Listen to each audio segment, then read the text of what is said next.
పవన్ కళ్యాణ్ గారు deputy CM కార్యాలయం నుంచి రిలీజ్ చేసినటువంటి ఒక్క లెటర్ సినిమా ఇండస్ట్రీని కుదిపేసింది. ముఖ్యంగా ఈ హరిహర వీరమల్లు అనే సినిమాకి సంబంధించి కొంతమంది డిస్ట్రిబ్యూటర్లు ఎవరైతే ఉన్నారో వాళ్ళు మాట్లాడుకుంటూ, అంటే సోషల్ మీడియాలో ఒక వాట్సాప్ గ్రూపులో పవన్ కళ్యాణ్ గారిని సినిమా ఆపేయాలి, ఆపితేనే మనం చేసేటువంటి దానికి ఒక మంచి రిజల్ట్ వస్తుంది అని కుట్రపూరితంగా వాళ్ళు సంభాషించుకున్నటువంటి దాన్ని పవన్ కళ్యాణ్ గారి కార్యాలయానికి చేరినట్టుగా తెలుస్తుంది. వాట్సాప్ గ్రూప్కి సంబంధించినటువంటి స్క్రీన్ షాట్స్. అంటే ఒక కుట్రపూరితంగానే ఇది జరిగింది, కొంతమంది వ్యవహరిస్తున్నారు అని చాలా పక్కాగా పవన్ కళ్యాణ్ గారికి తెలిసిన తర్వాతే ఆ లెటర్ రిలీజ్ చేశారనటానికి ఇది ఒక బలమైనటువంటిది అనుకోవచ్చు. నిన్న బన్నివాసు గారు కూడా దానికి సంబంధించినటువంటి ఒక ఇంటర్వ్యూలో ఆయన చెప్పడం జరిగింది. ఎవరో ఒక గ్రూపుల్లో, ఈ డిస్ట్రిబ్యూటర్లు ఎగ్జిబ్యూటర్లు ఉన్నటువంటి గ్రూపులో పవన్ కళ్యాణ్ గారి హరిహర వీరమల్లు సినిమాని ఆపాలి, ఆపేస్తేనే అప్పుడు అందరూ లైన్లోకి వస్తారు, ఇదే మనకి సరైన సమయం, పవన్ కళ్యాణ్ గారి సినిమానికి మనం దెబ్బ కొట్టాలి అని చెప్పి మాట్లాడుకున్నటువంటి సందర్భాన్ని బన్నివాసు గారు బయటపెట్టడం జరిగింది. సో దీని వెనుక ఇప్పుడు రేపు 15వ తారీఖు ఆదివారం సాయంత్రం 4 గంటలకు సినిమా ఇండస్ట్రీ నుంచి, తెలుగు సినిమా ఇండస్ట్రీ నుంచి దాదాపు 30 మంది పెద్దలు ఆంధ్రప్రదేశ్ సీఎం చంద్రబాబు నాయుడు గారిని, అలాగే డిప్యూటీ సీఎం పవన్ కళ్యాణ్ గారిని కూడా కలవబోతున్నట్టుగా తెలుస్తుంది.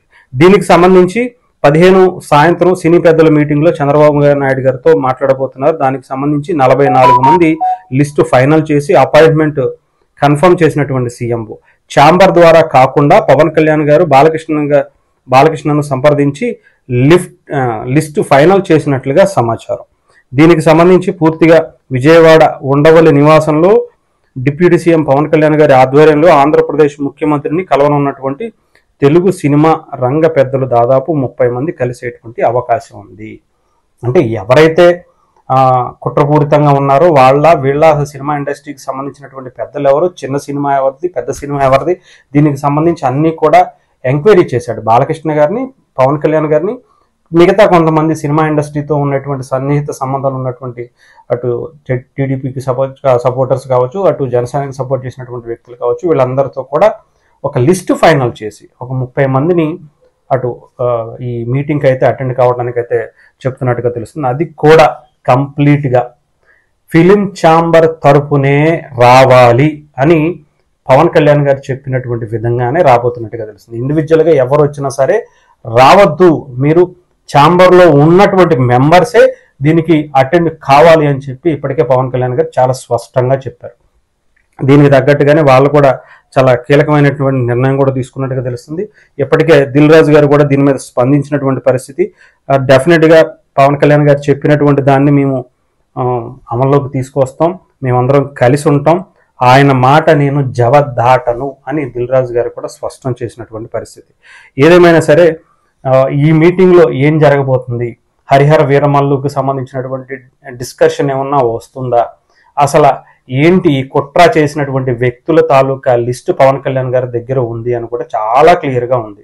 దీనికి సంబంధించినటువంటి వ్యక్తులను పిలిచి చంద్రబాబు నాయుడు గారు వార్నింగ్ ఇస్తారా, పవన్ కళ్యాణ్ గారు వార్నింగ్ ఇస్తారా, దీనికి సంబంధించినటువంటి సంభాషణ, అసలు దీని రూపకర్త ఎవరు, ఈ కుట్రకి సంబంధించినటువంటి వ్యక్తులు, కీలక వ్యక్తులు ఎవరు అనేది ఈ మీటింగ్లో బయటపడబోతున్నట్టుగా కూడా అనుకోవచ్చు డెఫినెట్గా. ఎందుకంటే క్వశ్చన్ చేస్తారు, ఈ కుట్ర ఎవరు చేశారు, ఒక డిప్యూటీ సీఎంగా ఉన్నటువంటి పవన్ కళ్యాణ్ గారిని, ముఖ్యంగా అది కూడా సినిమా ఇండస్ట్రీలో టాప్ స్టార్గా, నిజంగా చెప్పాలంటే తెలుగు సినిమా ఇండస్ట్రీకి ఆయనకు ఉన్నటువంటి సినిమా క్రేజ్కి ఆ చుట్టుపక్కల గతంలో కావచ్చు ఇప్పుడు కావచ్చు అంత క్రేజ్, అంత ఒక రేంజ్ ఆఫ్ క్రేజ్ తెలుగు సినిమాకి సంబంధించి మొత్తం భారతదేశానికి చెప్పట్లేదు, అంత అద్భుతమైనటువంటి క్రేజ్ ఉన్నటువంటి వ్యక్తి పవన్ కళ్యాణ్ గారు. అదే సినిమా ఇండస్ట్రీ నుంచి రాజకీయాల్లోకి వచ్చిన తర్వాత ఆయన ఎన్ని ఇబ్బందులు పడుతున్నారో తెలుసు.